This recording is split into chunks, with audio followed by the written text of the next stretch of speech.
சொல்லி போடணும். சரிங்க,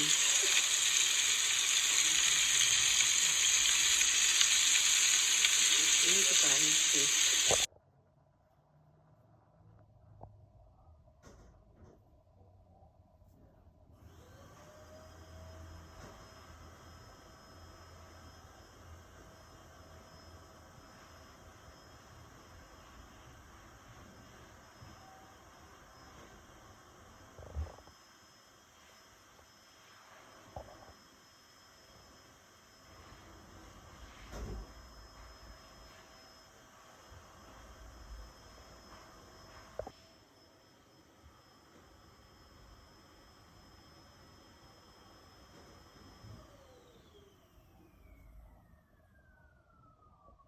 வச்சுட்டா கொஞ்சம் போடுங்க.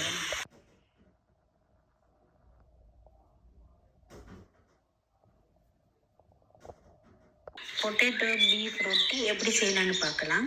நீங்கள் இதுக்கு நான் ஏற்கனவே வீடியோ போட்டிருக்கிறேன். அந்த ரொட்டி டோன்ட்டு போட்டிருக்கிறேன். அதே ரெசிபி தான் இதுவும், அதே ரொட்டி ரெசிபி தான். அதே நீங்கள் எடுத்துகிட்டா சரி. இப்போ வாங்க எப்படி செய்யலான்னு பார்க்கலாம். இதுக்கு நீங்கள் கொஞ்சம் ஆயிலுக்குள்ளே கொஞ்சம் பிளேன் பிளாவை போட்டு மிக்ஸ் பண்ணி வச்சுக்கொள்ளுங்க. வச்சுட்டு இப்படி பூசுங்க. அப்போ தான் நீங்கள் அந்த கிழங்கு ரொட்டி செய்யக்குள்ள நல்ல இதெல்லாம் நல்ல சாஃப்டாகவும் இருக்கும்.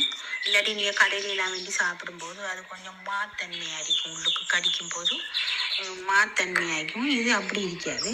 இது நல்ல இதெல்லாம் நல்ல சாஃப்டாக நல்ல டேஸ்ட்டாக இருக்கும். நீங்கள் செஞ்சு பாருங்கள்.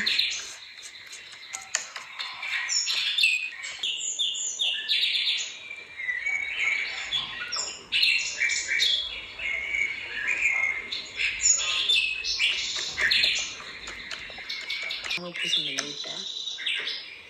நான் ஏற்கனவே நான் அந்த பொட்டேட்டோ பீஃப் கறி போட்டிக்கிறேன். அதை நீங்கள் பாருங்கள், பார்த்துட்டு செய்யுங்க.